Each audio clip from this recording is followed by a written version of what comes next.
This episode is proudly presented by VWR Capital Corp, an industry-leading low basic lending fee structure. At VWR Capital, they offer broker-centric residential equity mortgage solutions across British Columbia, Alberta, Saskatchewan, Manitoba, and Ontario. All right, we're back for another episode of the Mortgage Broker Podcast. Today, we have special guest Dustin Woodhouse.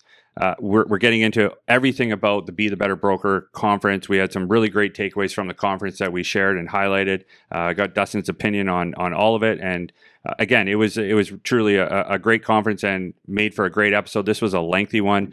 Jason Marshall joined me.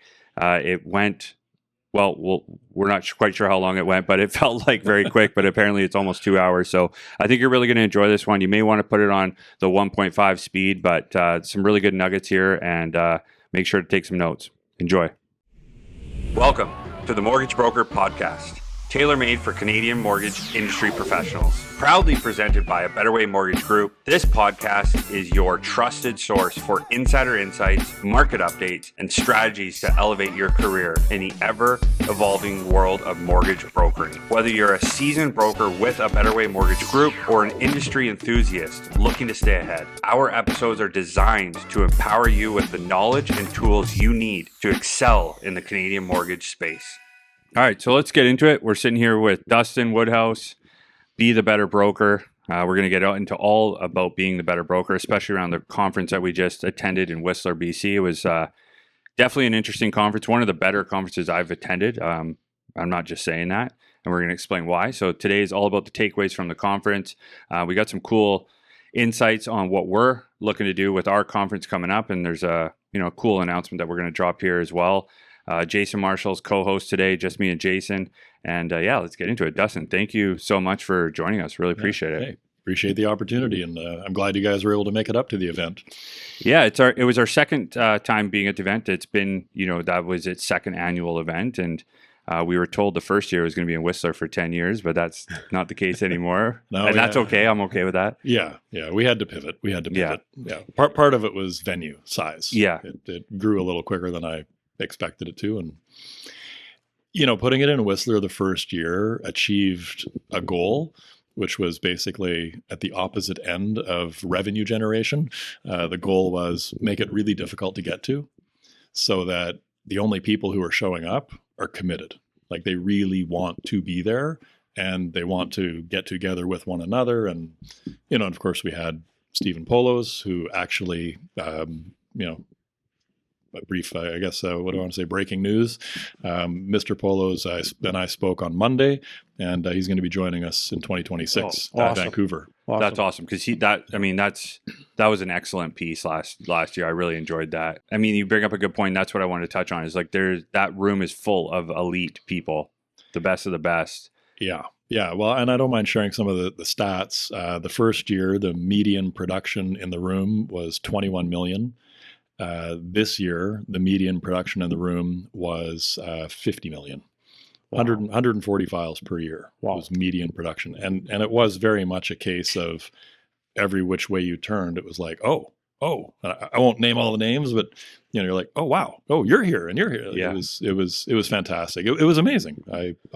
I couldn't believe watching the names come in on the registration. It was like, oh. Well, talk about like commitment for people to be there. Maybe you can just, you probably don't have the exact stat, but what was the ratio between West Coast and East Coast brokers that were there? Because some of these people were making a full trip all the way from Toronto. Yeah. No, I believe I have the stats still accurate. So we had 182 people in the room this year, up from 147 the year before. And every single new body was a broker. That was the growth was purely in brokers. And Ontario, I believe we had about 65. It might have been a few more registrations after that. I looked at these numbers, but there were 65 from Ontario, 6 from Quebec, 20 from Alberta. Our Saskatchewan individual, I don't think, showed up.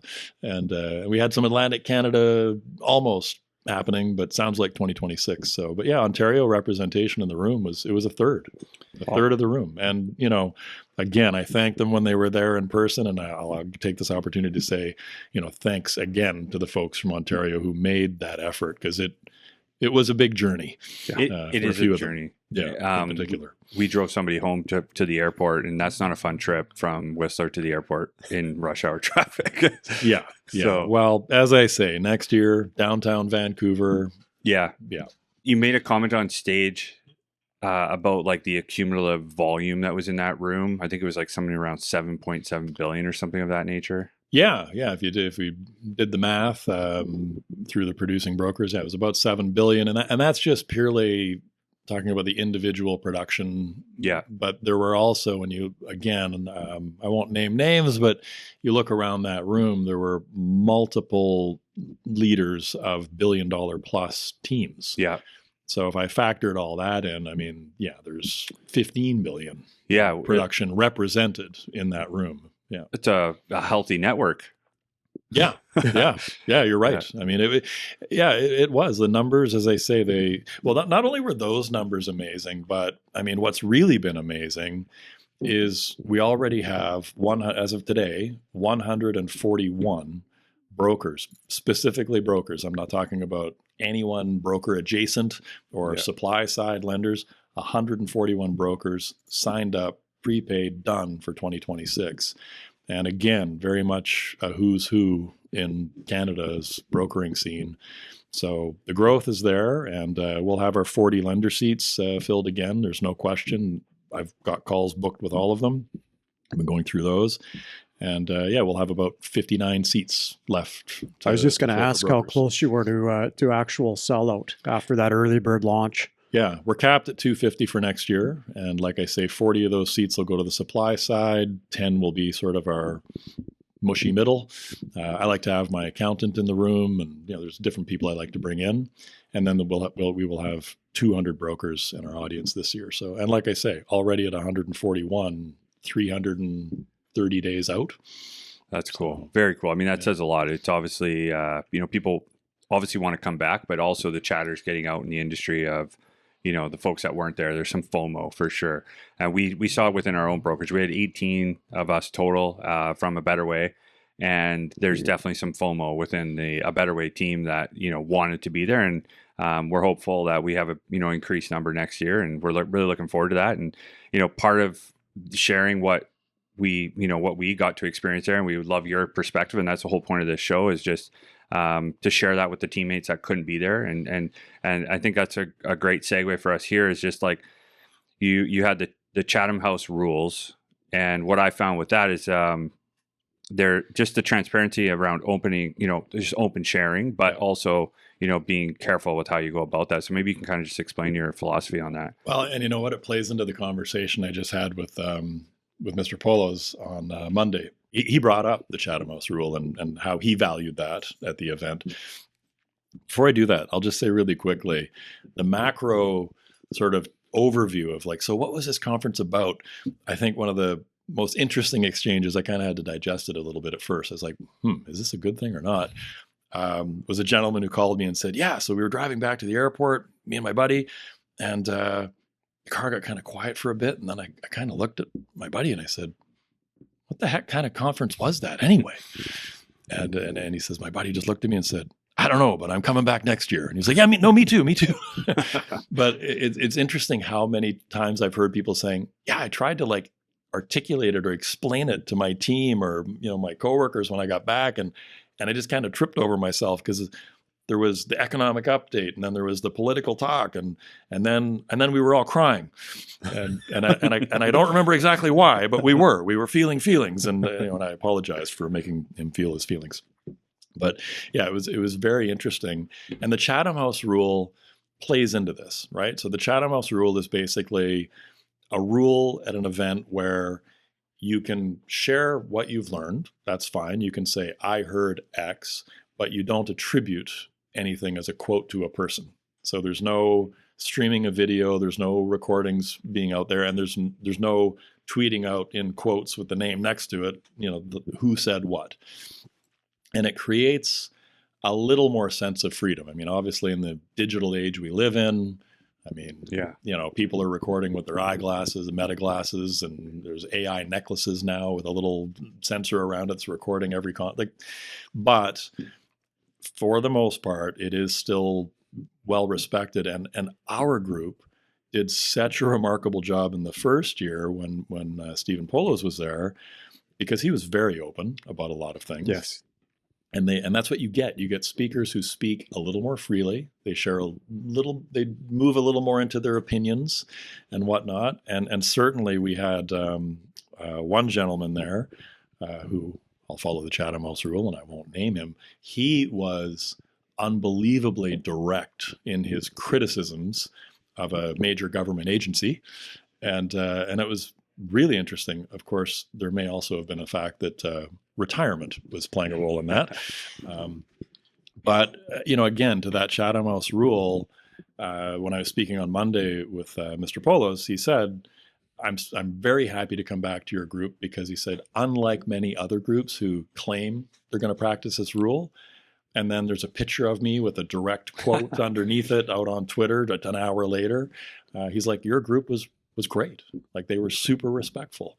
And he says, I don't even know if anybody posted the selfies they were taking with me, which was and that was kind of neat too, right? He was just so laid back. Is that something, when you're looking for presenters to come out and speak, is that something that comes up often where they're saying, Dustin, like, how do I make sure that things aren't presented to the public? Like, is that kind of a barrier to people wanting to join and present at events like this? No, I mean, it depends on the speaker. Right? Like, if you've got somebody coming in, like we had Dr. Robin Hanley Defoe, Dr. James Rouse, talking about psychological health and well-being, talking about physical health and well-being, they're happy to have things out there.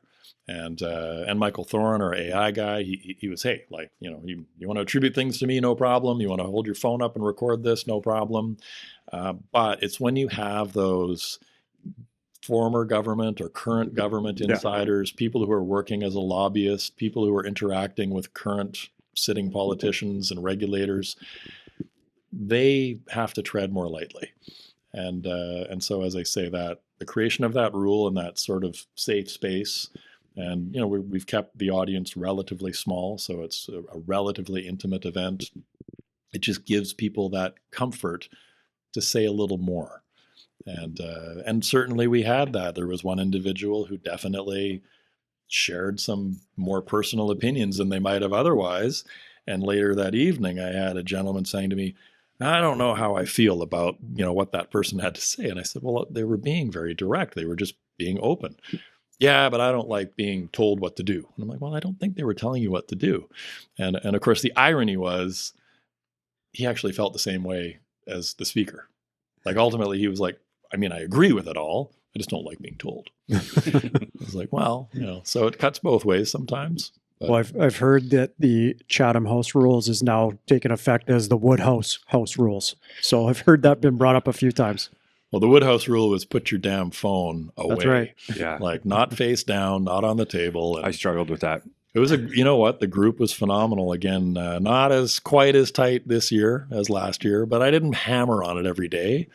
But there's very few conferences you will go to where you see virtually no cell phones in anyone's hands.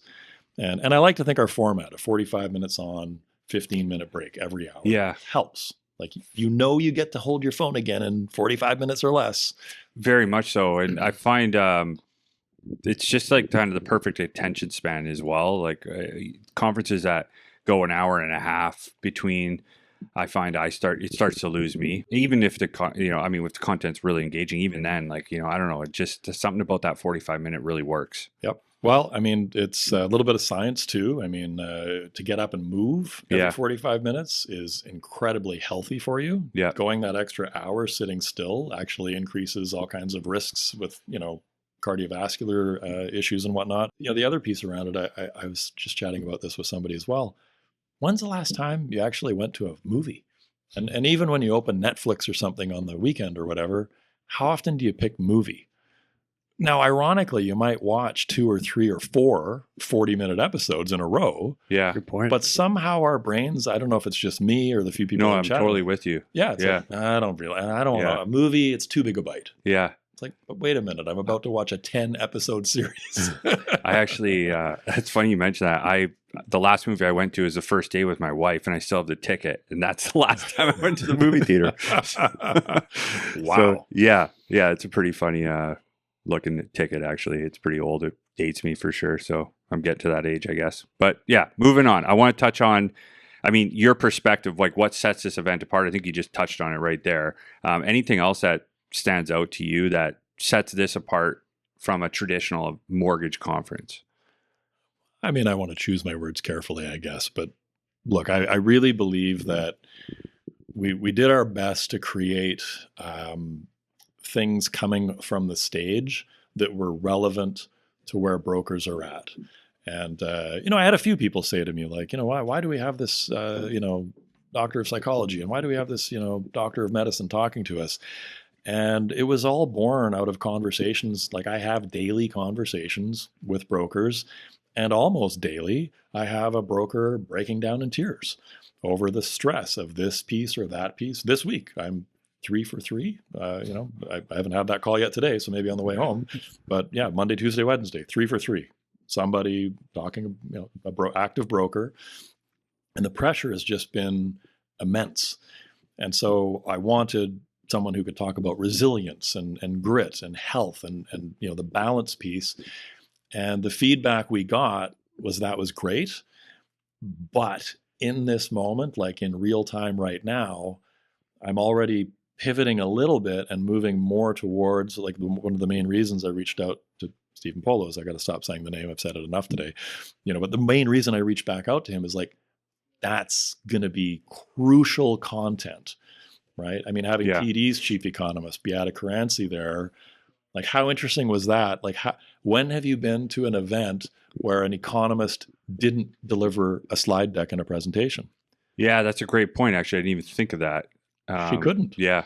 She said something could be tweeted out the night before, the morning of, and it undoes my whole slide deck. Yeah. So it's a really difficult time for an economist to put together an actual presentation because things are just changing so fast. We had the fortunate ability to have breakfast with Beata before she presented. And we were kind of just, Derek and I were chatting with her about, hey, like, these tariffs are coming into place. And she goes, well, you don't say. I literally spent 12 hours straight with my team crafting, researching, figuring out what this was going to mean. I had to report it back to TD, and I had to report it back to all the business people I'm working with, and all for what? At the end of it, no tariffs came in. So all of that entire Saturday, she said, my family's reaching out to me. Everyone's reaching out to me. What's going on? What's going on? What's going on? And then nothing. Yeah, she deleted it.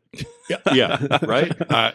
It's a crazy time. And I think, as I say, that's going to be the pivot that we're going to move towards, is more geopolitical, more macroeconomic. Like, we're going to need not just the data, but help us translate how to live in this time of increasing uncertainty. And try and sort of read those tea leaves. Actually, Jason, you make a good point, though, as well, that's worth bringing up. You sat down and had breakfast with Beata Caranci. And, other people sat down and had lunch with Perry Sean. And other people went out for dinner with, Dr. Robin. And that was a fundamental piece to me that was important around this event. Was I didn't want speakers, choppering in 15 minutes before their stage time, being like rushed in, like with like a security force on stage, deliver, and then poof, out. Yeah. Like, I did not want to see that happen. I wanted people to sort of embed themselves with us and be there. And we got that. That was my biggest takeaway, actually, from the event, was just the fact that we got to mingle with those folks in different settings. And that is the biggest unique piece of that event for me. And I mean, we talked about the individual that you rushed out of a conference a few years back to right back to his private jet. So and hey, that's cool. Yeah. Like, that's the level that person's playing at, and, respect, like, they had somewhere else they had to be, and they were kind enough to fit that in. But that's not that's not the environment I was looking to create. Like, you can have that big, like, sizzle pop, wow, like we could have the Rolling Stones open, the plaid party or something. Amazing. But I'd sooner have people they're more accessible. Well, I've had conversations with multiple brokers that now think that they are very, very good friends with Dr. Robin. Yes. Yeah. And they are. And they are. Yeah, they are. I'm one of them. Yeah. So I mean, a big focus was mindset and personal growth. Breaking the when then mentality was a big takeaway for me. So when we could kind of maybe just riff on some of that, like the key takeaways from the conference when it comes to, just anything around mindset and personal growth for me was, I'll just start reframing stress. So stress isn't bad. It's a tool. Use it wisely. Yeah. That's a big piece for me. And it's a mindset shift entirely. Yeah. Hey, I drove over the Portman Bridge on the way here, and it's a suspension bridge. It's a stressed bridge, right? Yeah. Like that's, you hear that term in construction, like a stressed member. Like stress holds things up. Certainly does. I mean, Jason, anything to touch on that? I think like for us, like I know we talked about it on the ride home, like just the mindset piece was not what I was expecting. And, just the takeaway around stress and just anything else on that. Well, I think to your point, I mean, timely conversations to be having about where brokers have been over the last 12 to 18 months is, are you alone in that stress? I would venture to guess not when I'm looking in the crowd and you have a bunch of watery eyes that are saying, this is exactly how I'm feeling right now. Yeah. And this is the conversation that I need to be having. So I know that I'm not alone in this. So I think it was Dr. Robin that was talking about the stress. Hey, you're breaking the Chatham House rule there. No, we're okay. She's okay with it. Yeah. She's okay with this. But, to your point is stress is not a bad thing. We just need to learn how to embrace the stress and how to push that out in the right way. And I think, as I said before, I mean, it's just looking at everybody engaged, watching and listening to that kind of conversation and dialogue going on. It's very needed and very timely. Well, the birthday cake breathing and like how cool was it in the chat a day later? I think it was Kent. I know it was Kent. Kent posted a little video where his young daughter was stressing out, and he's like, "What did we learn? What did we learn? The birthday cake breath." And he's got her taking the big breath in and then blowing the birthday cake candles out, and calming down. And it's real. Oh, totally. The breathing makes all the difference. Yeah, completely. And then moving on, just being present and grateful for the moment. Like stop. This is a big one for me. Just the power of reflection and just taking a break for 5 minutes of just, being in the moment and being grateful for what you're dealing with right then and there, versus all of the other things, the great things that are going on in life. Like any piece there, Well, hey, if you guys can decide whether you want to edit this bit out or not. It's a little bit public service announcement, I feel. But we can file it under stress, breathing, being present and grateful. We can file it under everything we're talking about right now. So Tuesday, I had my routine colonoscopy. It's a routine thing. About every 5 years I go, and it had been 6 years, and I don't get sedated for it because I don't need to hassle someone to come pick me up, and I don't want to lose half a day. I got stuff to be doing. So I don't want the sedation. So I'm like, no, you tell me what time to roll in. I'll roll in. We'll do this thing, and then I'm out of there. I got stuff to do. And the breathing is pretty freaking important during that experience. It's very important. And the main reason I bring that up is like, sure, it was a stressful thing. The breathing mattered. I was present for it. And I was pretty grateful for the team that was around and the conversation I'm having with the doc, and he's explaining everything, and everything's cool. Everything's good. And really the main reason I bring that up is I wanted to do a Facebook video, as I did 6 years ago outside the hospital, and just like a friendly reminder. I remember that actually. Like, hey guys and gals, yeah. If you've hit 40, it's kind of time to book one of these things. And if you've hit 50, you really better have had one. And from there forward, every 5 years is not a bad idea. So there's my public service health announcement. Well, I like it. It's good. We're keeping it in. Hopefully you breathed out at the right time. Yeah. Yeah. It was an interesting experience, but yeah. Hard to segue from that, but we're gonna talk about stop waiting for the perfect time to take action. Exactly. Right? Yeah. Avoiding the when then trap. Like it is a powerful question. It still plays into actually my experience. Totally. Because I actually committed to getting that colonoscopy 2 years ago in front of an audience. That's also the tie-in.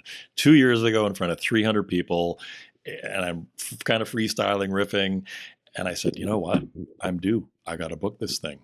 And I had subsequently had people, checking in like, hey, did you book it? And I'm like, I'm in the process. It actually took me 2 years, and it was a when then. Well, once I get done this next round of travel, once I get through this next thing, I don't want to go in and, and I kept kicking that down the road. And then I realized like, this is really dumb. Like I need to not be kicking this down the road. And so but it's like, why do I not do the thing I know I need to do? It's so easy to fall into that trap of inaction. Like, why am I not doing the thing I need to do? And questions are kind of my favorite thing these days, more so than statements. And I feel like that's one people should write down and think about. And often, I think the reason people don't take the action they know they should take, like, why do you not make your 10 outbound calls? Yeah. You don't make them because you're afraid that someone's going to be mean to you on the phone. Yeah. And that's valid. I mean, there's been a lot of that. Mm-hmm. It's been a tricky couple of years, in the Canadian mortgage broker space. And there has been, some bark back, some bite. But beyond that, what's really interesting too is I think a lot of people don't take the actions they know they need to take to be successful because they have a story they tell themselves that they don't deserve to be successful. And who would I be if I doubled or tripled my income? Well, then I'd be one of those people, and I'm one of these people, and this is my tribe, and this is who I identify with. And it's really interesting because I'm not meaning to oversimplify. It's not quite this simple, but the reality is, if as a mortgage broker in Canada, if you've been in the business for 5 years, if you've been in the business for 10 or 15 years, absolutely, there is a doubling of your income sitting in your database. Like if you're 10 to 15 years in, you have a database. And by database, I just mean, do you have their names and phone numbers? Yeah. It's all you need. And pick up the phone. And if you make 50 outbound calls a week religiously, I'm talking to here's the outbound call king. I mean, what was the impact? Right? Like you are a master of making outbound calls. You've made outbound calls like a maniac for years. Yep. And what's the end result? Well, I mean, there's always the lift, and you could try to figure out other ways of doing it that isn't the right way. The right way is always the phone. I think we've always established that. You've often said the heaviest thing on the desk is the phone. And I think to your point, the only reason that it doesn't happen is primarily fear. Yep. And, it's a perfect segue into the next point you had, which I'll let you bring it up. Yeah, I love that one. This was the biggest takeaway for me is what would love do now? A question, a powerful question for yourself. I found, I think one of the examples is, you're in your rage, your morning rage of getting out the door, and you go to, check on your kid, and the room's an absolute bomb. And I've flipped it so many times. My oldest daughter she's a train wreck when it comes to organization. I'm sure she appreciates you sharing that. She's not a listener. I think she'd be totally fine with that. To be honest, she's gonna keep doing her. But it's just one of those things. All you want to do is just scream and yell, but then there's that that person, that little kid there that just was not going to get it, right? Like, and I don't know. It's just it's just a different way to just kind of stop yourself, check yourself before going down a aggressive path with your words, right? Yeah. Like, how am I going to react now? And when you have that client that just like over the phone rips you a new one and says like, you've ruined my life because X, Y, Z. All you can really do is say, I'm truly sorry. Don't say I'm sorry you feel that way. Yeah. Avoid that one. Really, really avoid I'm sorry, but just say I'm sorry. I'm sorry. Yeah, I think we'll leave it there. I mean, for me, it's easy to get raged in certain situations, and I think you can use that one in so many different use cases. So a big one for me. We touched on this just briefly, just the power of movement. Yeah, Jason, maybe you can take that one away. Well, I thought it was interesting is I think it was Dr. James that had people doing 30-second squats every however many minutes just to get that blood just flow. air squats. And just like how much that actually benefited you as you progress throughout the day.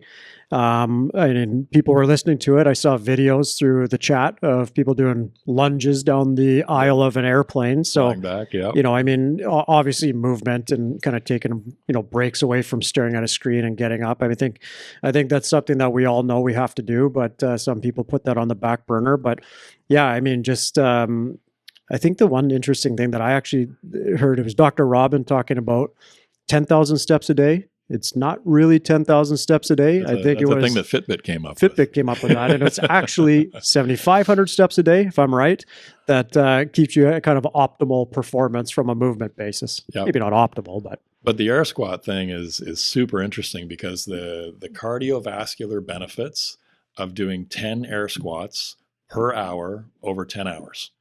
So that's it. Like 30 seconds of movement every hour for 10 hours, 100 air squats total through the day was the equivalent of going for a 30-minute run. That's right. So, that blew my mind. And then I think the other example was skipping for 5 minutes was the equivalent of 30-minute run. Yep. Which is crazy. Like, so if you're all about efficiency and you managing your time, there you go. Yeah. Well, here's a good visualization. Imagine that your calves are your backup hearts. There's like backup hearts in each calf. And when you do those 10 air squats, you're getting the calf contracting and you're getting that blood flow, and the blood is coming up through the legs, through your whole body, flowing through your brain. And you sort of visualize like some fresh oxygen, some fresh It's a great way to put it. cells going through the brain. And it's like, oh yeah, now I've often said I'm a big fan of the nap, but it's movement and the nap. It's a couple of things. And there's a lot of times where we go for a walk and we come back and we're like, I got it. I got the solution. Yeah. That's a great point. Just like that 20-minute nap. Yeah. Same thing. Like there's been many a day where like I wake up after my 20-minute nap around 3:30 in the afternoon. And I'm like, I got it. Like it all just falls together. Great point. So this is probably my favorite part to touch on, is just around the AI and tech in mortgage brokering. Adapt or fall behind. The digital divide, baby. The digital divide. It's going to be the Grand Canyon, and which side are you going to be on? Yeah, and like, how did you come up with that target to, one, Michael Thorne, who was speaking on AI, like what made you think that I got to get this in the conference? Like, how did that come? Well, together? I'm going to give Michael Thorne a shout out and props, because what's really interesting is AI is obviously moving incredibly fast. All these things are changing very rapidly. And he's the kind of guy where he was in an event giving a presentation. It was breakout sessions. So he was giving a presentation 2 days in a row. Same presentation. But there was some new announcements that came in through OpenAI that night and literally changed slides, tweaked the presentation, and the next day it's updated like instantly. So that, to me, like that's what caught my eye. Like, wow, like this guy is not just giving a rote AI presentation. He's not showing us super generic, like, wow, look at this. In fact, he was not even willing to come do a 45-minute keynote. He said, no, I need 2 hours. You got to give me 2 hours, because I can wow everybody, but I actually want people to take things away. And I've had a lot of feedback where people have been like, yeah, like I got a list of takeaways. I got things I'm implementing. So that was a powerful segment for sure. It was like, for me, I've been all in on this for at least the last 18 months and spending a lot of time and research on it. I've been using a ton of these different tools. So it was really refreshing, but also just reassuring to just kind of know that I'm ahead of a lot of what he was talking about. So it felt good from that perspective, selfishly, but it's just to me, it's just so fascinating. And the change it's actually incredible. Like, yeah, even just since that conference, the release of Grok 3 through X, and it's already evolved twice since it came out. Like, it's fascinating to me. And it's not in our notes, but it's something I've been thinking about a lot lately. And I actually think about yourself. When I first met you, you were very religious, I want to say, on phone apps. and talking to clients and doing the application. the on the phone. This is application, before Yep. the applications that we have today, right? When it comes to client journeys and all these different digital apps. And I actually feel AI is going to get to a point very quickly where it will replace a lot of the responsibilities and tasks that we have in a mortgage transaction. And it's going to get so good that I don't even think you're going to know you're talking to a real person on Zoom. Mhm. I think it's already almost there. Arguably it is there. It's amazing. And I do believe humans are going to want humans overseeing what's going on with major financial decisions, even though the AI is going to be really good at certain aspects, but I still believe they're going to want to know and trust that a human is behind or managing AI. And one of the podcasts I listened to recently was they don't see AI replacing like all of our work. They actually see it actually creating more jobs, and human beings are going to be managing AI agents essentially.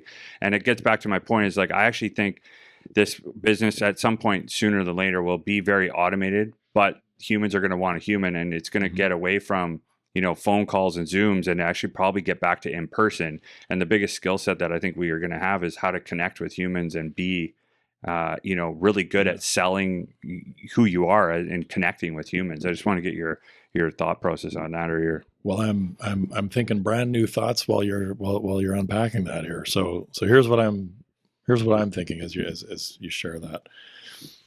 I think that it is plausible that 20-somethings, that Gen Z, it's plausible that they may be willing. It's probably more plausible that today's 5 to 10-year-olds will be willing in the future, when it comes time to go through a mortgage transaction, to do things completely through an AI process, where it's an avatar, it's not even a real person talking to them, and they'll become used to that through all kinds of other lower value interactions.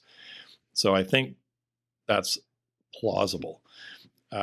Is it probable that millennials, that Gen X, are going to be willing to work with an AI avatar? I don't think so. I think, to your point, like, we want a real person. Like, are you real? Are you not real?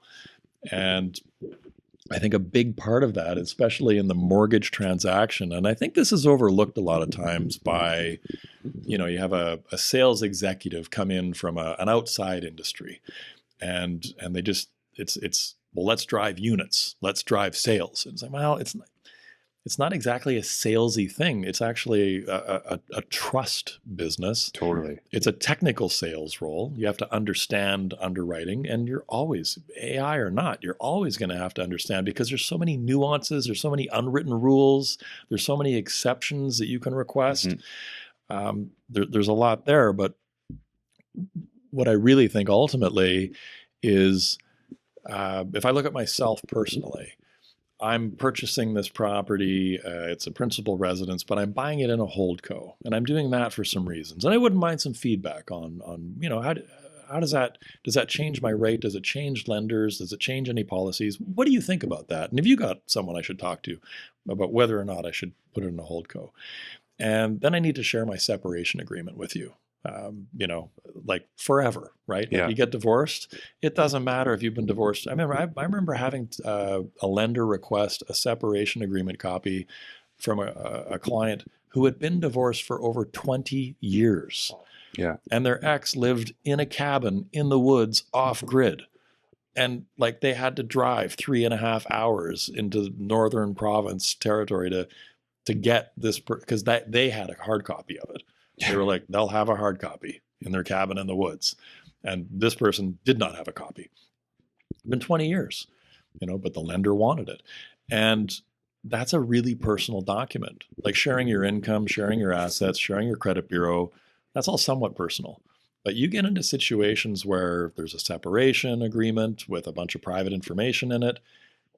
I don't think you have as many people willing to just upload that into a cloud for an AI robot to read, because now, wait a minute, is my separation agreement like now in ChatGPT? Well, like, can someone just type in like, hey, what is Dustin Woodhouse's support payment? Like, that's not cool. Yeah. I mean, that is a huge part of it. And like, our consent agreements, our client consent agreements are going to start to change, and there's probably going to be a piece of, AI, there probably should be if you're using any sort of AI, because it is an open source. But, like the way I look at it is when you're mortgage brokering, there's so much about a file that can't get unheard, and I was just talking to a lender about this. It's like, we can't unhear or we can't unsee what you just sent me. That's right. And think of just, uploading all this stuff into an AI agent. That's now, it's not regulated yet, but like these AI agents will be regulated. And there's a lot that you can't change or manipulate. And not that you do it for bad reasons. No. Like, this is coming directly from a lender. They said almost 20% of the fraud they see is fraud that didn't need to occur, and it happened at the client level. And they changed the job letter where they're like, if you would have just had a conversation with the mortgage broker, you could have actually, got the right feedback and not done that, right? So I just wonder how many, and again, we could be totally wrong with it. I could be totally wrong with what I'm thinking here, but I truly believe humans are going to be very much needed in this space. It's an emotional decision too, when you're buying a house or getting a mortgage. And what do you do if the husband and the wife are on different pages? Husband wants fixed, wife wants variable. How's AI going to figure that out? Like, I think there has to be some sort of human emotional intelligence element in there to be able to speak and actually relate to somebody. And, the age-old question is this going to replace us? And I don't know if anyone really has the golden nugget answer for that, but I'm going to say no. Well, if you read my blog post this past Sunday and you took the little passage and copy and pasted it into ChatGPT and went through the exercise that many did, I had multiple people say, you need to put a trigger warning in front of this post because I'm in tears. I'm crying right now. And I phoned one of them and I said, immediately I phoned them and I was like, how interesting is it that we have a piece of software eliciting that much emotion from you? Yeah. That's pretty incredible. Yeah. Like, there's no humans in the mix other than you. And you're answering these questions, and this, let's call it a robot, is giving you feedback and literally elicited very powerful emotions from people. So yeah, I don't know. I mean, I think we could look back on this episode in 6 months, let alone 6 years, and be like, oh, wow, we got that wrong. Actually, wow, they're like totally dialed in. They're better emotional responses than me. Yeah. But ultimately, as I say, I think we're all kind of on the same page. Like, we want to know that there's another human being who has a degree of care. And, if we spin it back to the conference, like that room, when I prepped the speakers, when I explained to the speakers who we were, I said, this is not a room of salespeople. This is not a room of people driven to close the next deal. Most of us try not to use the word deal. We call it a file, and we don't call them customers. We call them clients, and they're long-term relationships. And our biggest stress is not so much getting undercut by another broker or banker or whatever on rate and losing the deal, air quotes. The biggest stress is having something go sideways in there that you can't explain, because there are things that are very difficult to explain unless you are a broker, when things go wrong a certain way. Yeah. And losing the relationship. It's not about losing that commission or that deal. It's about losing the relationship, because the whole world that we're in as brokers, it's relationships and it's very high trust. Great point. Tired of the runaround? Buckle up, because your preferred private equity lender, VWR Capital, is here to turbocharge your financing game. With over 30 years of experience, they're your go-to choice for brokers who want fast, easy, and drama-free mortgage financing. Picture this: first and second mortgages, no income verification, no minimum credit score, and fees so low you'll do a double take. All with a lightning-fast 24-hour turnaround. Their game changer? A simple, easy to understand 1-year term mortgage, perfect for clients looking to buy their dream home, avoid foreclosure, tackle a reno, or get a cash boost for their business. They lend across British Columbia, Alberta, Saskatchewan, Manitoba, and Ontario. And here's the best part: they're a direct-to-broker powerhouse, lending investor capital through you, the trusted broker. So why wait? Send in your application today. Visit VWRcapital.com for details. And let's get those mortgage wheels spinning. Now, back to the show. Yeah, I mean, there's a lot of things that happen in a mortgage transaction that need red alert emergency attention. And I truly believe like the human piece will be a big part of it for many years to come. And when we talk about millennials, I think that demographic wants their hand held more than anyone.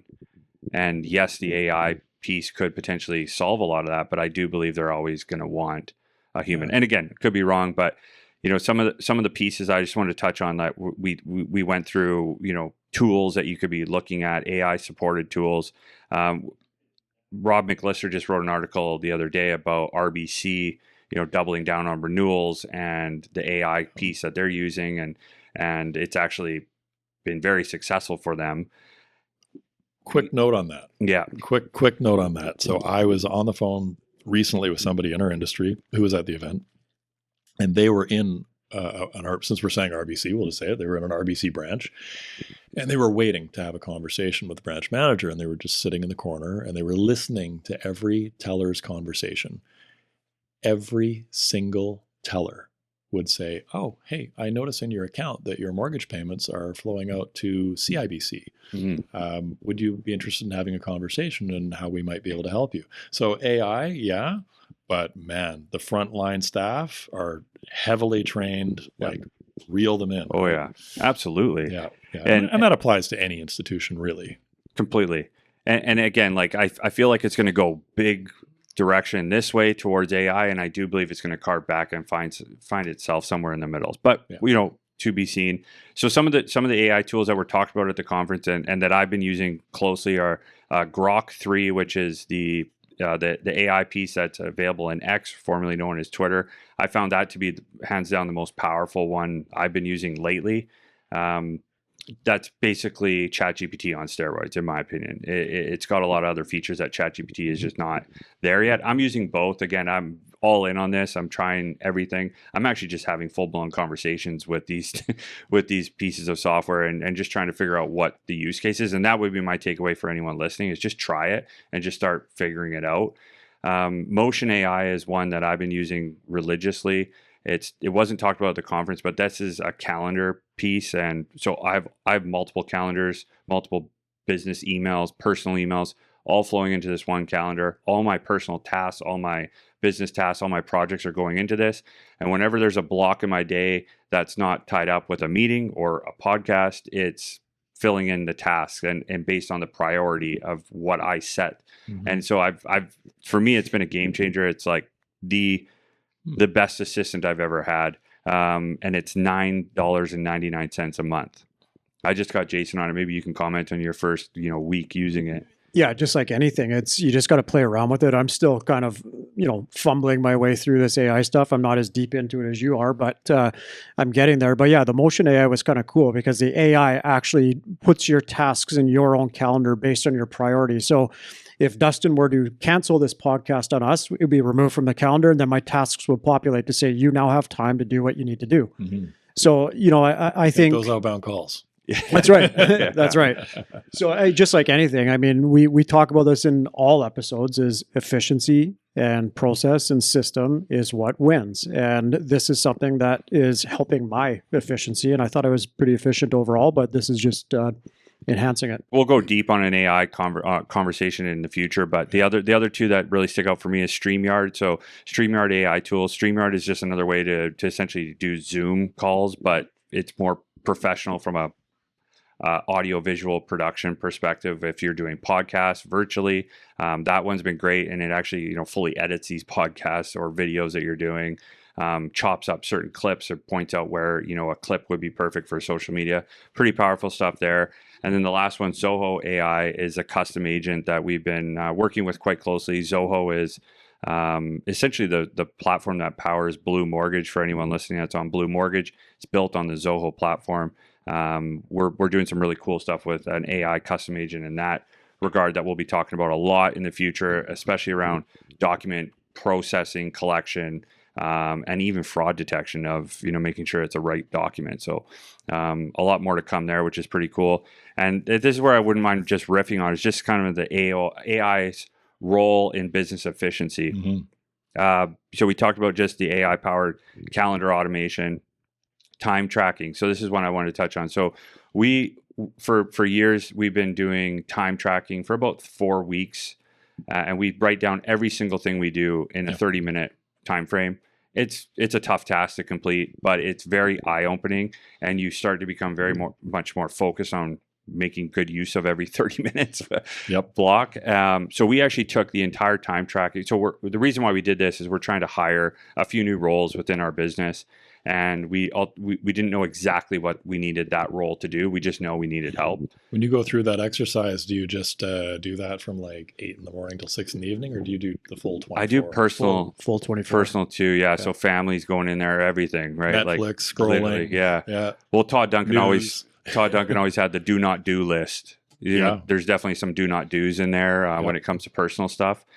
But what we did is I actually took it's a spreadsheet. We took the whole spreadsheet for all three of us, me, Derek, and Jason, and we put it into ChatGPT, and it summarized basically what we should not be doing, because we color coordinate what we think we shouldn't do, what we don't want to do, what we really love to do.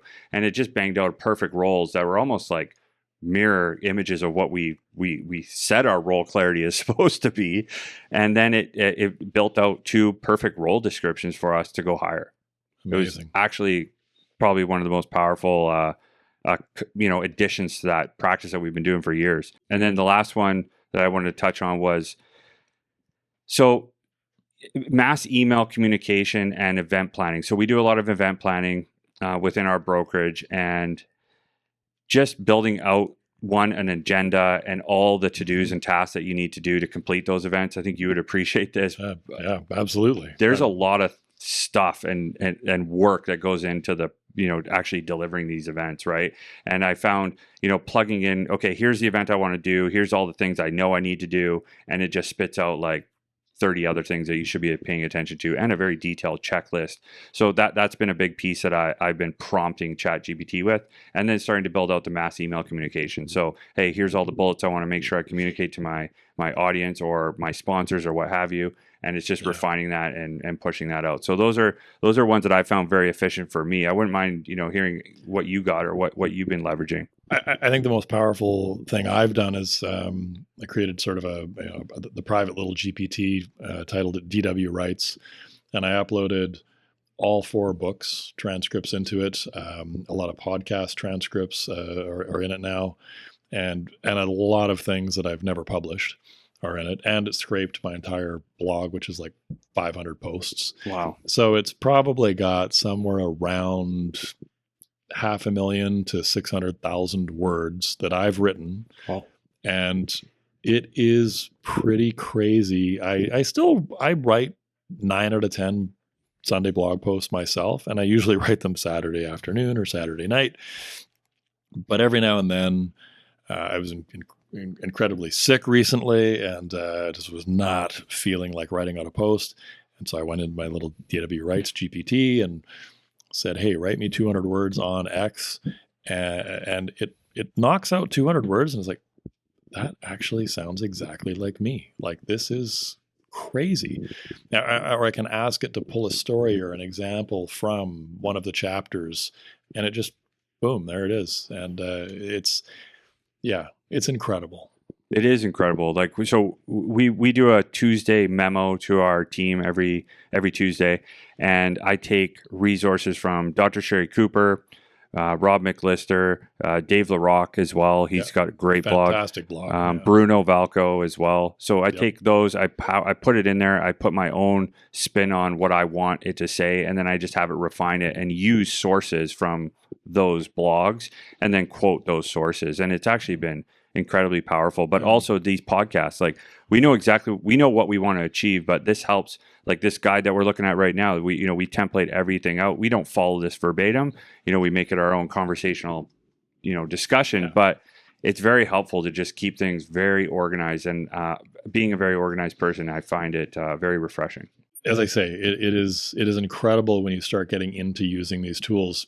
What was also interesting, though, is the number of people in the audience who are not using these tools at all. Yeah. And, I had conversations offline with a few of them since then, and they were like, yeah, like, I actually feel kind of bad. Like I'm on the wrong side of the digital divide. Like I'm actually, like, I'm just so busy in the day to day, I don't feel like I have time to learn a new thing. And it's interesting because you're like, there's not a lot to learn. Yeah. It feels like it's almost all benefit. Like there's no manual. You don't read a manual. It's not, you just jump in and ask questions and bang, you're getting answers. I think that's the best way to put it. Like if you're feeling overwhelmed with AI and you're trying to figure out how to get involved, or you feel like there's people that don't have CRMs, there's people that don't have a lot of, tech tools that, the industry's been using for years and years and years. Just open up ChatGPT on your desktop, the free version, and just start asking it questions like, hey, I just set up this new CRM. How do I do this? How do I do that? And it just starts to tell you how to do things. Yep. And just start asking it questions. And I would just start there, and you'll be truly amazed at where it will take you.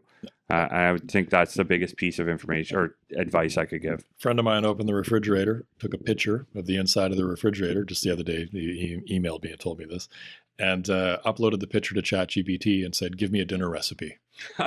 Oh, that's crazy. And he had chicken parmesan for dinner. And he's like, it wasn't even on my mind. Yeah. Chicken parmesan, but there it was. I think it's just like anything though. Like we've talked about, brokers that don't have CRMs. And the reason they don't have CRMs is because what do I use? Do I use Gold Rush? Do I use Pipedrive? Do I use Zoho? Do I use all of these things? Yeah. And it's just what it breaks down to, pick one, play around with it, and try to figure it out. It's the same thing with ChatGPT, is you just got to plug something in, learn it, keep going. And I don't think that I'd be worried about being on the wrong side of the tech, because it's changing so much that people are learning it every day. Even the masters, Dean's so deep into it, but he'll come to my office daily and say, oh my God, like this thing just came out. So, but look, for all that we're talking about here, let's acknowledge the fact that we are still in an industry where to a great extent, you can literally take an application with a pen and paper and hand it to an underwriter who understands the submission platform, and they can upload everything in there. Yeah. And I know more than a couple of brokers who that is still how they do it. Yeah. They're on the phone, they put a big plus sign in the middle, they break the page into 4 quadrants, and they talk income and down payment. And anyway, well, it's fascinating. They still do that. And one other side piece here, the 40th birthday this year is occurring for Excel. Oh, wow. Why does Excel still exist 40 years later? Because it's simple, it works. And, on the CRM piece, in 2008, I was maybe 3 weeks into the business. And I was at an event, and an individual stood up and he said, for anyone in this room who's new to the business, but wherever you're at in the business, stop waiting for the perfect CRM. Stop waiting for when you're going to have time to learn a CRM.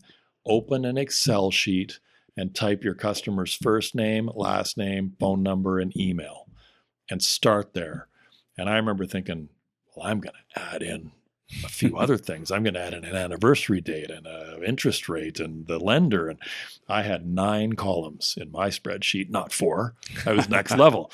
And the reality is, of course, that spreadsheet grew to whatever it was, like 70 different columns of things I was tracking over the years. But to this day, I could open that spreadsheet back up now, 7 years out of the brokering game, and I could just go through and start emailing and phoning those clients because the information's right there in that Excel sheet. And I've got the lender they were with at the time. And hey, are you still with First National? Where are you at right now? Have you refinanced? What's your current maturity date?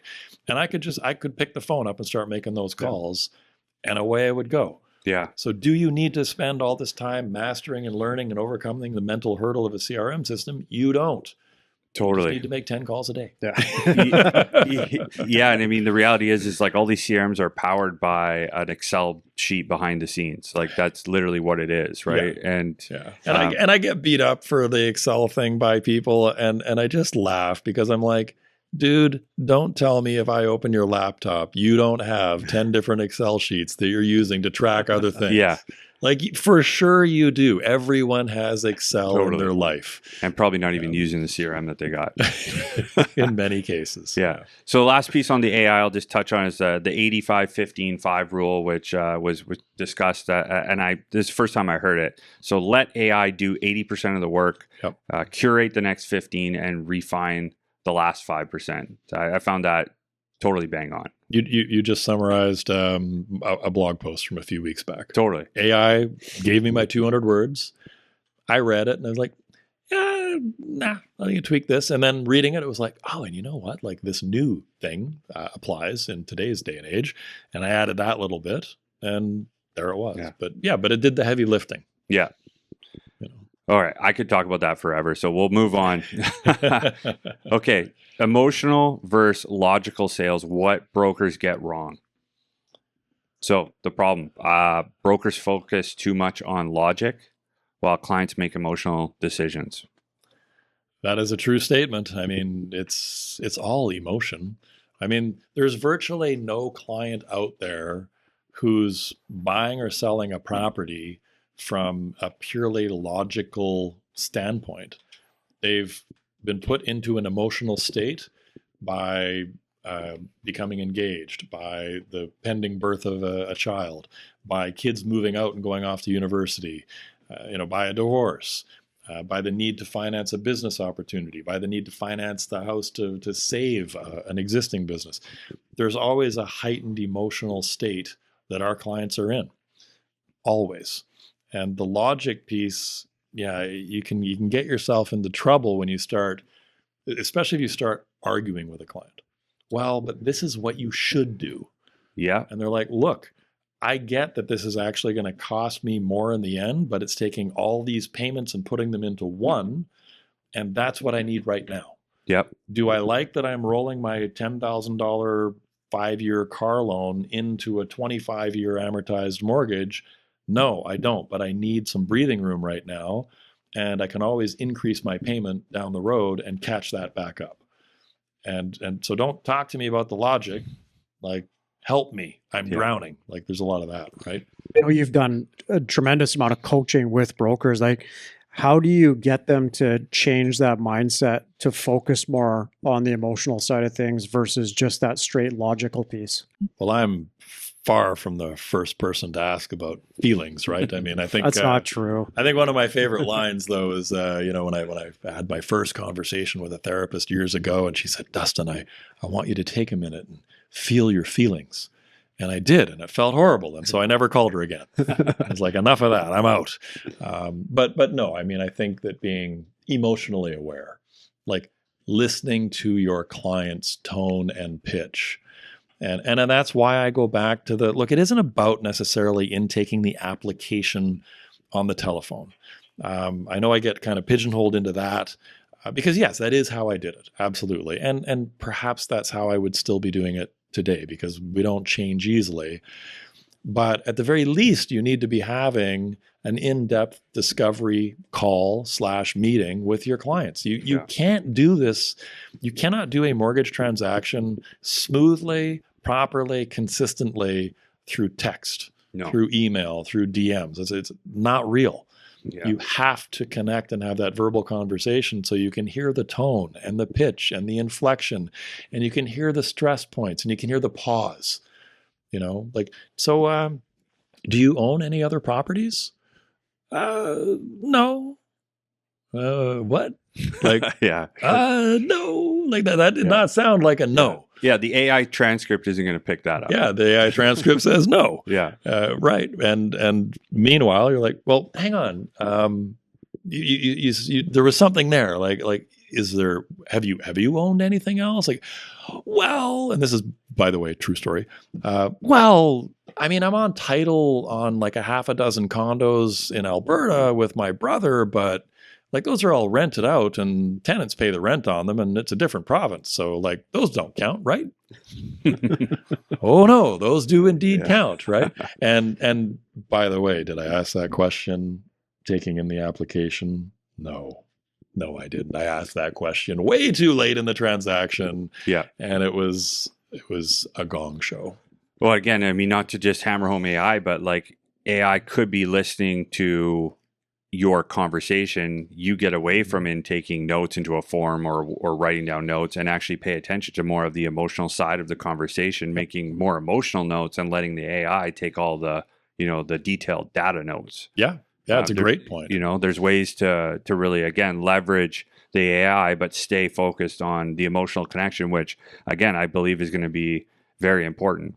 But I mean, if you take it back like to the old school, like some of the masters in our industry, I just spoke to one of them on Tuesday, just such a great guy, like 1,000 years in the industry and 8 billion clients served. Great guy. And if he listens to this, he'll know who he is. But chatting with him, I think it was him that said it from a stage a long time ago. And it isn't about like, asking income, down payment, and these rudimentary questions. He would always start off with something along the lines of, like, let's say you're speaking to one of the spouses. It's usually one spouse or the other that does most of the conversation with you. And one of his opening questions was always, where do you see yourself 5 years from now with regards to this property and this financing? And the client often would say, well, like, what do you mean? Well, like, are you living in this property 5 years from now? Are you still carrying this mortgage 5 years from now? Like are your goals to pay it off as fast as possible? Is your goal to renovate this property and flip it and move up the property ladder to something else? Like, where do you see yourself in 5 years in relation to this transaction? And I used to take that and say to people all the time, hey, a lot happens in 3 years, because we're all about the 5-year fixed in Canada. And I was not a fan, never have been, still I'm not a fan, because so much happens. And I would say to clients all the time, I would ask them the question, not say to them, I would ask them the question, 3 years ago, if I popped into your life 3 years ago and said, you're going to be sitting here having this conversation with me today, what would you say? And the number of times they would be like, holy cow, dude, 3 years ago, I was single. I didn't have a kid. I was working I was working up north on an oil rig, like whatever, right? Like they were just like a completely different life.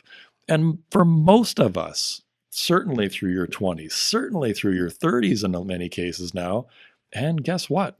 Into your 50s, can confirm, like 3 years later, like, wow, is this where I thought I'd be? Like, when I get up and leave this podcast studio and I drive to where I'm going to drive to, and I do what I'm going to do for the rest of the evening, and tomorrow, when I think about what's happening in the next 24 hours, the people I'm going to meet with, the conversations I'm going to have, none of their lives look like they did 3 years ago.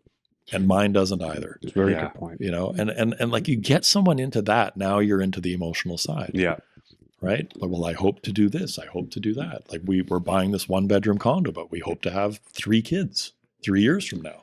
Like, okay, well, hang on. Yeah. I mean, it's such a good point. Where I was 2 years ago, holy smokes, like even just 2 years ago, right? So it definitely hits home for me. But also, I think one of the pieces that were brought up is just like using stories effectively. And this is kind of going down that road, right? It's like, sharing maybe a story that's not too long and dragged out. I think the comment was like under 4 sentences maximum.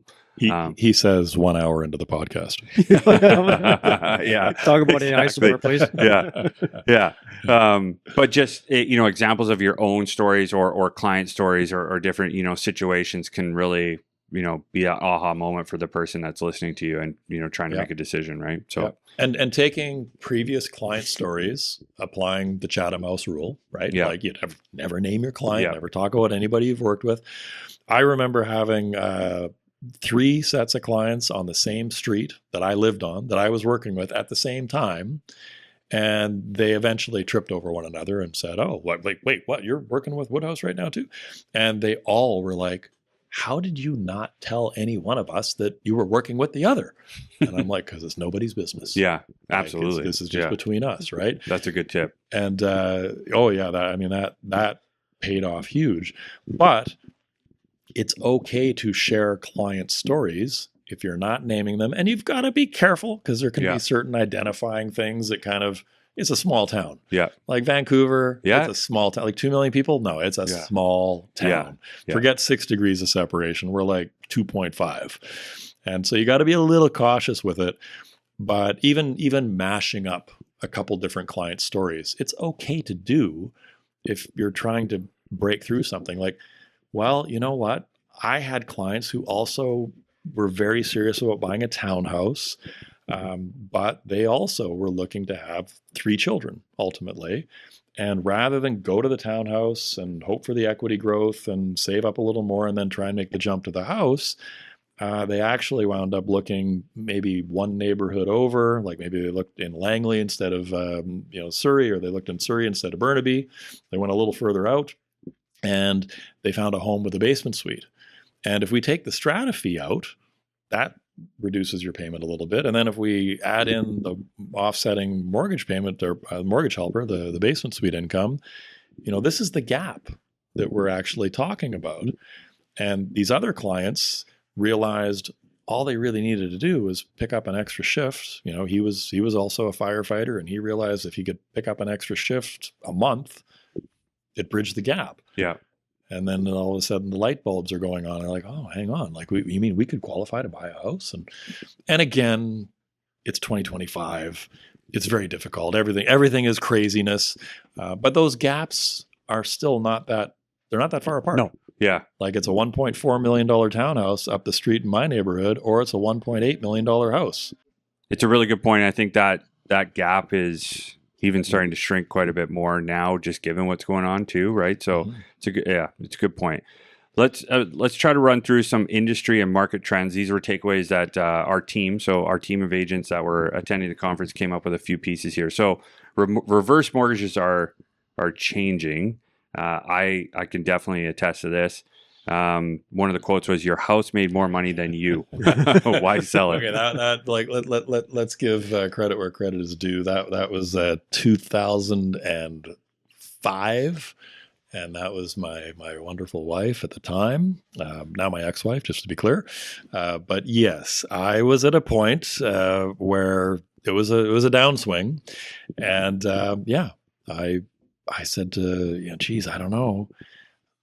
Honey, I feel like if we sold the house and we got that equity out, it would take that weight of that mortgage payment off, and maybe we could just like regroup. And I got to figure out what I'm doing next. This is about 3 years before getting into the mortgage broker space, and it was a rough stretch those 3 years. And she said, "Yeah, how much money did you make last year?" And I said, "Well, this." And she's like, "And how much did the house go up in value?" And I'm like, "That." And she's like, "Yeah, the house made more money than you did. We're keeping the house." And that was, we were in our 30s, but fast forward to your 60s or your 70s, and where I think the reverse mortgage is incredibly helpful and powerful is, I think it's called the income advantage piece, where you draw down, just a small monthly stipend, but you're adding $1,000 or $1,500 a month to your income. You're taking the edge off life and expenses, and you're not incurring massive interest expenses. You're not outpacing the growth of the property.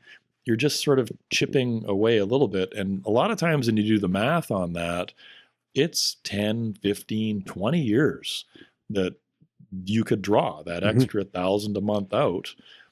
And there's still a ton of equity left at the end of that point. Yeah, it's a great point. And we've always taken the stance in our business since the day I got into this business is, you don't make decisions based on compensation. And I think this is a real big piece here, because you're not going to be paid great on that model, but that model is, if you sell it correctly, it's going to get you referrals because you did the right thing and it's the right solution. Where, I'm seeing, potential challenges with reverse mortgages and ethics of a broker to take, the big juicy commission and convince them to take a big chunk of money out. And hey, we had a reverse mortgage seminar last year with, it was actually a great session. And one of the financial planners that was at the event made a comment of, I can make that money work for you a lot better than taking the $1,500 out per month. So and there's an argument to be made there. Yeah. Interestingly, just 2 nights ago, I had that very conversation with somebody, and they were like, I don't know, like, do we do the income advantage piece, or do we do the lump and then invest it and help offset the interest? And I've run the spreadsheet, and it looks like we could actually, draw the $1,000 a month out for 3.5 more years if we do it the way you're talking about, taking the lump out. And I said, sure, just don't forget about the one very important variable in the equation. And they were like, what's that? And I'm like, the human being who now has this huge lump of cash sitting there Yeah. that they can actually just phone that investment advisor up and be like, you know, baby needs new shoes, you know, daddy needs a new dirt bike, Yeah. you know, like fire 10 grand over to me. Yeah. And you do that a few times and it Yeah. just, so know thyself. Yeah. Right. Sometimes there are solutions that look more logical on paper, but they don't survive in real life. Right. And to your point, man, I never knew what any lender paid. When BC FSA, when the regulator here in BC came out with the regulation that we had to disclose our exact compensation, I was like, I don't even know. And there was a lot of us in that circle, in that group of like, I think they pay 90 beeps. I think they pay 115, like, because you had never made it about the commission. Totally. And when you do, and man, I remember so clearly, one broker in particular, I'm like, why are you taking the client to that lender? Like, why? And he's like, well, because, man, they're paying an extra 40 beeps. And I was like, oh, I said, it's not going to close. He's like, what are you talking about? It's going to be fine. Everything's good. I'm like, it's not going to close. I don't know why. I don't know. I'm just telling you the universe is not going to let that close. That's exactly it. And it is exactly what happened. Yeah. It didn't close. And like, and there's more to that story. And it was a chain reaction and it was not good. It was not a good situation. And yeah, it is never, ever about the broker's commission. As soon as you make it about that, you lose. Maybe you could touch on this, the scarcity mindset versus the abundance mindset. This was a big takeaway for me. Yeah. I mean, Carol Dweck wrote a great book years ago called Mindset, and it talks exactly about this, right? The abundance versus the scarcity. And the good news is the book is a great read if you have an abundance mindset, because it just validates the way you believe you should live. And it's like, I'm on the right track. But the great news as well is if you have a scarcity mindset, you can change that. You can change your mindset. And we all know those people who just cling to every little last thing that's going on like it's the only thing they've got in their life. And I often say, you know, people, clients, referral partners, someone you're dating, like people, they're a little bit like fish. The harder you squeeze them, the more likely they are to just fly out of your hands and back into the water and they're gone. Yeah. So, you know, you can't cling too tightly. Like you need to sort of relax and be like, you know what? There's a lot of water out here. I can't see any of the fish, but they're there. I know they're there and it's going to be fine. It's going to be okay. And today may not be a great day. You know, actually Dr. Robin's line, right? I loved it. It was like, this thing that's happening right now, it's a bad hour. It's not a bad day. That's a great lesson, actually. Yeah. So I shouldn't say a bad day. It could be a quiet day. Yeah. You know, there might be no fish jumping in the boat that day. Yeah. But yeah, having that mindset, it's so fascinating to me too, when you run the numbers on the amount of privately owned properties in BC. Loosely speaking, I believe it's a little over 1 million. A little over 1 million properties in BC. 40% are clear title, so 600,000 have mortgages. So let's say there's 125,000 coming up for renewal every year. Plus there's refinances. Plus there's the purchases and sales transactions. There's easily 150,000 plus. I'm just doing this math off the top of my head, but there's easily 150,000 plus mortgage transactions that will happen in BC this year. How hard is it to get 50 people out of 150,000 to like you? Yeah. It's not that hard. No. I've even looked at the scarcity mindset versus the abundant mindset just for brokers in general in the industry. I mean, I remember in the not too distant past, it's just brokers say, hey, Dustin, like, what did you do to become so successful as a broker? And how did you get to that 100 million per year dollar amount? And they said, well, I'm not telling you. Because if I tell you, I'm going to give you my secrets and then there's no business for me. But I find that this industry is just constantly evolving into more of a share. I think you coined the learn, earn, share tagline. And, and that's the abundant mindset where the business is out there. Let's just go out and get it together. I met a great young guy at the MPC event in Montreal. He's from Halifax, super cool dude, and cracked 100 million. with inside, I want to say it was inside 3 years, like just boom, took off to the moon. Maybe I'm doing a disservice. Maybe it was his second year. It was crazy. And in Halifax, not like a gigantic market. There's not large mortgage sizes out there. So that's pretty. No. And there's some great brokers that do great business in Halifax. I'm just refraining from naming names, but there's, you know who you are, guys. Phenomenal place. And great. I really enjoy Halifax, actually. But yeah, he said to me, he's like, I read your first book and then I just did everything you said to do. That's pretty cool. and I was like, really? Like, really? And he's like, pretty much. Wow. I'm like, okay, you're buying dinner. Yeah, exactly. But it's to your point, like there's no secrets. There's an abundance of information. There's an abundance of tools. There's abundance of opportunities. And it always boils down, people, the old adage, it's a numbers game. Yeah. Yeah. And there's not just one way to do things too, right? That's a cool part about this business is everyone, like every successful broker that's doing 100 million, it was such a, who the heck can do 100 million? Now, like so many folks are doing 100 million. It's insane. Yeah. It's like the 4-minute mile. Yeah. And they're all, exactly. That's right. Exactly. And they're all doing it in a different way, right? Which that's cool. The beauty of our business. Yeah. But again, like you go back to the math, you know me, I like playing with numbers a little bit.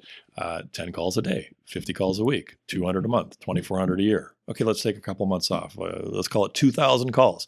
If you make 2,000 outbound calls, how do you not close 50 files? Yeah. Like there's just no way you don't. Yeah. And if you don't in the first year, you absolutely do in the second year. Yeah. There's just no way. And if you ultimately don't, we really got to listen to those phone calls. Yeah. Something is going very wrong. And you know what? I remember walking into a boardroom. I got asked I was granted the opportunity to fly down to the US and sit with like a major, mortgage legend. And he said, yeah, come on down, come spend the day. I said, okay, I'm going to. And incidentally, I said, how many people do you throw this offer to? And he says, a couple hundred a year. I said, how many people show up? He said, 1 or 2. Wow. I said, I'll be one of those ones. Oh, it's so true. It's so true. I've seen that happen so many times. And so whenever someone makes that offer, I'm like, I'm in. Yeah. Like and I now say like, by the way, I'm the 1 in 100. Like I'm in. So if you're serious, because like if you don't really want me to show up, anyway, I show up and he's got the boardroom packed with his sales crew in there, and there's about 30 people in this boardroom, and he's like, "You get up, move over there, Woodhouse, sit here." So I'm like, okay, like on the spot, like I just literally got off a plane, Uber, walk in, and bang, I sit down in this meeting. And he says, okay, we're just talking to, let's call him John. We're just talking to John here. John's average call time right now is 4.5 minutes. What's the problem? I said, you can't make an emotional connection in 4.5 minutes. Whew, man, I got the answer right. I was feeling the pressure, but and I've never forgotten that, partly because of how much pressure, like I walk in and it's like, sit here. What's and like instantly like that's getting crazy. A question in front of like 30 people. And I was like, oh my God, Anyhow, yeah, got the answer right. And that's something that's very important that we don't talk about. Like you need to make the calls, and the calls, they have to last a little bit. Yeah. I mean, it's those same 2 questions. How are you? Is there anything I can do to help you? But a lot of times that does stretch out. And it's not about you keeping them on the phone. It's about paying attention to whether this conversation is coming to a natural end within 3 minutes. Fine. Next. Or paying attention to, wow, I'm on the phone for 15 minutes with this person now. They've got some stuff going on. Yeah. Yeah. I mean, it's just back to being present, right? Like actually, attentive to what you're trying to achieve there. I mean, that's a good segue into kind of wrapping this up. Like 3 key actions brokers should implement immediately. Jason, maybe you can start. Like, well, I mean, I think one of the themes that you brought up, I'll go with the first action is pick up the phone. Yeah. Yeah. People are like, oh man, I just listened to this podcast for an hour and this is how we're going to end. Woodhouse going to tell me to make 10 calls again. And that was one of the best reviews I ever had of a presentation. Really enjoyed Woodhouse's presentation for the most part, but really he just told us to make 10 calls again. Lame. And I was like, there's no way this guy makes 10 outbound calls. Yeah, totally. Yeah. I'll take away the AI tool to start using right now, and that would just be ChatGPT. because I would imagine most people are not using anything. It's the easy button. Just start plugging away and asking it questions, and just leave it at that. Yeah. Go ahead. Yeah, one change to make in client conversations. Maybe Dustin, you could take that.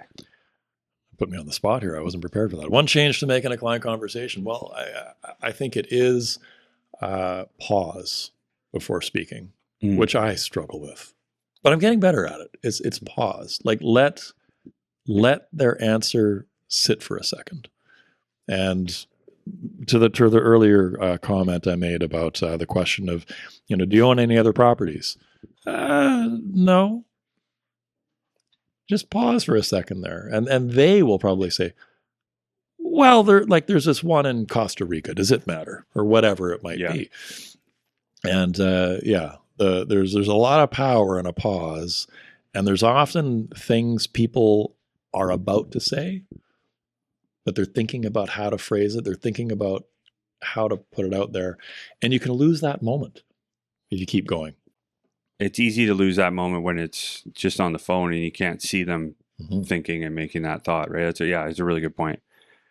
Okay, any final words on, what's next for the Be the Better Broker community? Maybe we can shout out, next year's event and touch on that a little bit. I know we've already talked about poll laws, but anything we can kind of get into here that you can share. Well, I mean, the immediate piece is all those early birds that signed up, and there is actually going to be a separate link in Sunday's blog post is where I'll put the link.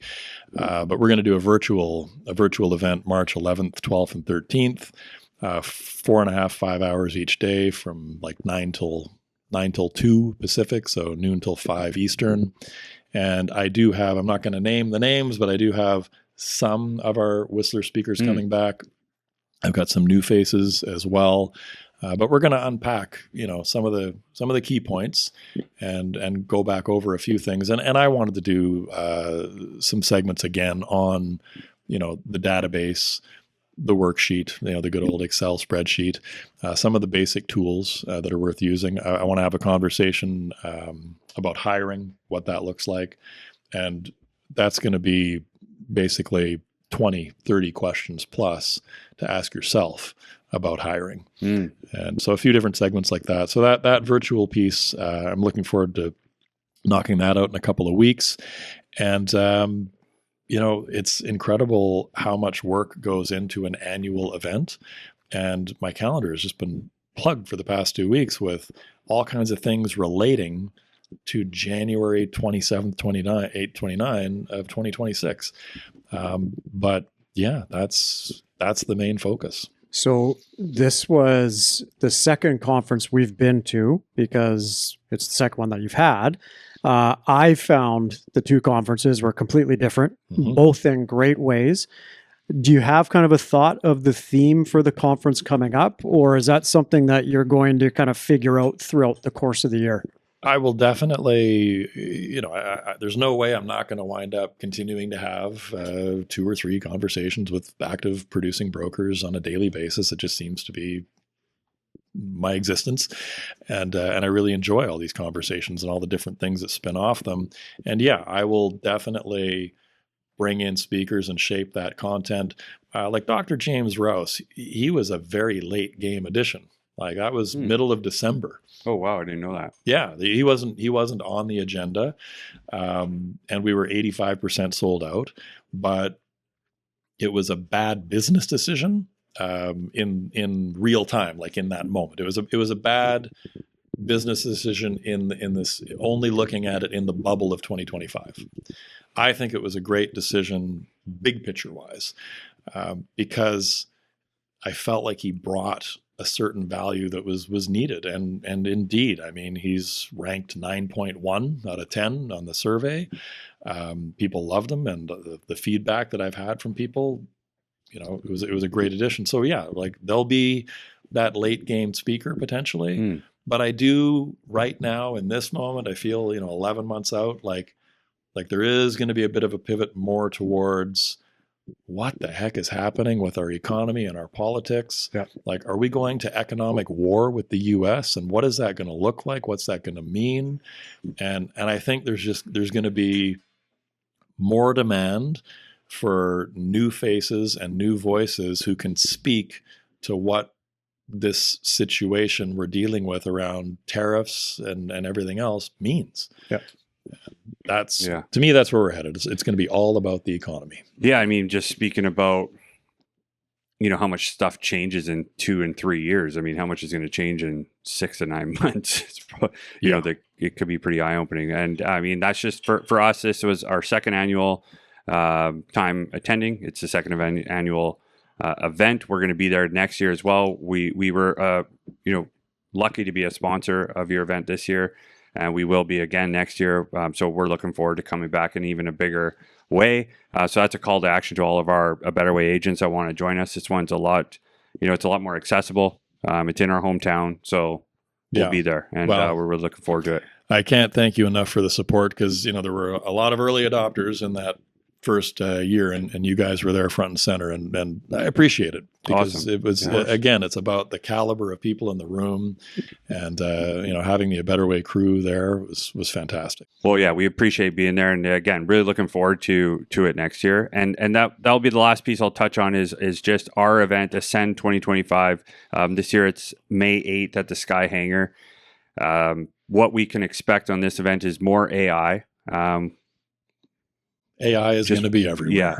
We won't, hopefully this doesn't become the gold rush theme. Like, stop talking about it. But so we'll be touching on more AI. We have an exclusive realtor panel. So the top 4 agents in Vancouver and Fraser Valley on the Fraser Valley Real Estate Board will be there for a panel. And they are going to be focused on how to best collaborate with a realtor as a mortgage broker, what they expect from a communication and service perspective. There's actually some really cool insights that are going to be, coming out of that. So looking forward to that one. We have a CEO, alternative, and private lender panel. We actually can name drop the names that are going to be on that panel. So Damon Knights, VP of Equitable Bank, Steve Ponte, who's the CEO of PHL Capital, and Arif Mulji, who's the CEO of Amur Capital, which is the Sequence Capital brand is part of that group of companies. So that's going to be our panel. We're really looking forward to those folks shedding, a lot of light on that space. I wanted to just shoot a stat here.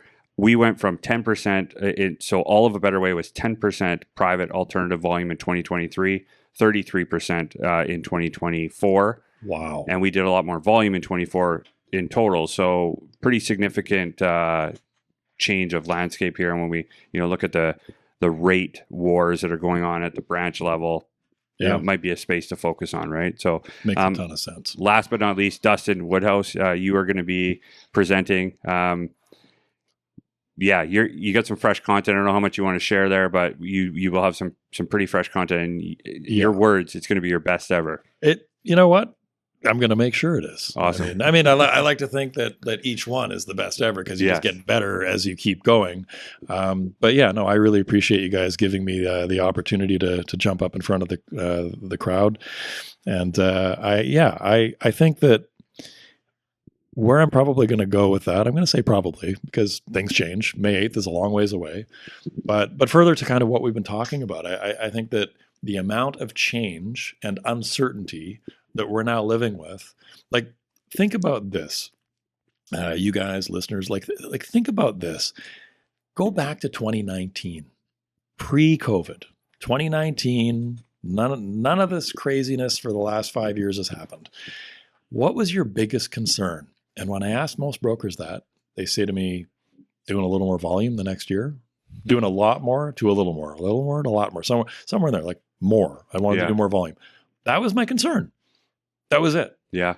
There wasn't a lot else in the world that they were super stressed about. I mean, yes, the world had challenges and everything else, but at this point, it feels like we have 32 things to be worried about. Totally. Like, what's AI going to do to us? That's a really good point.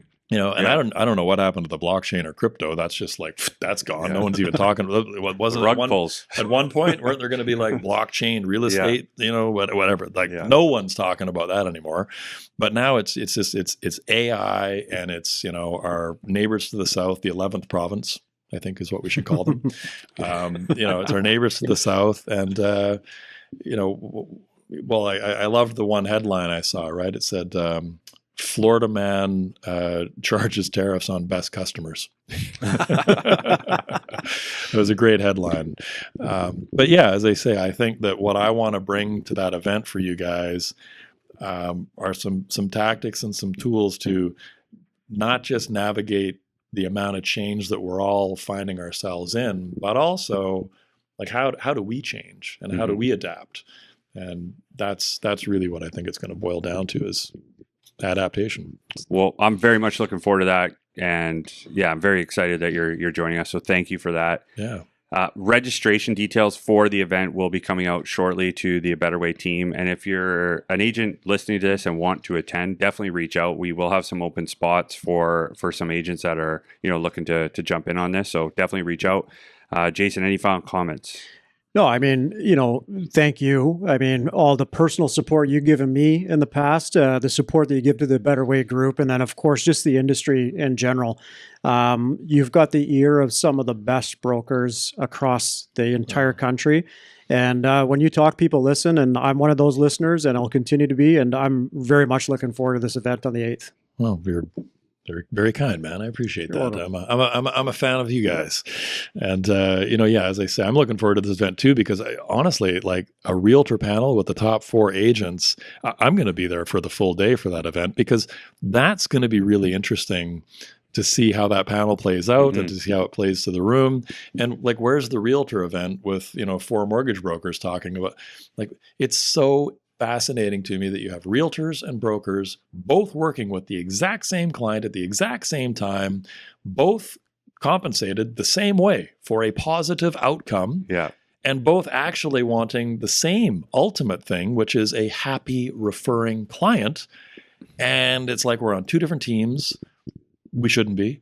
And the communication level is completely broken between us. So kudos to you guys. I mean, I think that's a really significant step in sort of breaking through that barrier that exists. Yeah, we think so. We're looking forward to it. And well, thank you again, Dustin. Appreciate you being on. And again, we got a lot to look forward to, a lot of change coming. Anyways, thanks for listening and on to the next one.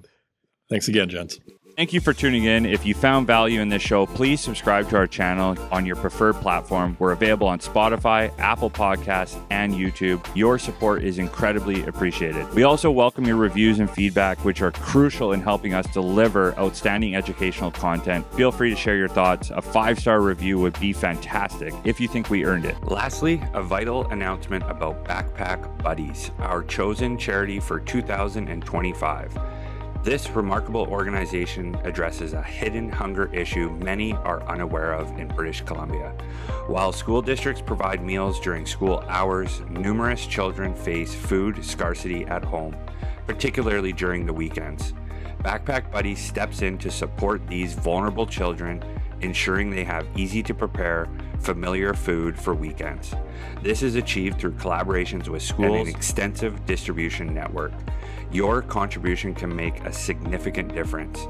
With just $20, you can give a child in need a food bag from Backpack Buddies filled with enough meals and snacks to sustain them over the weekend and more. Once again, thank you for listening and see you on the next one.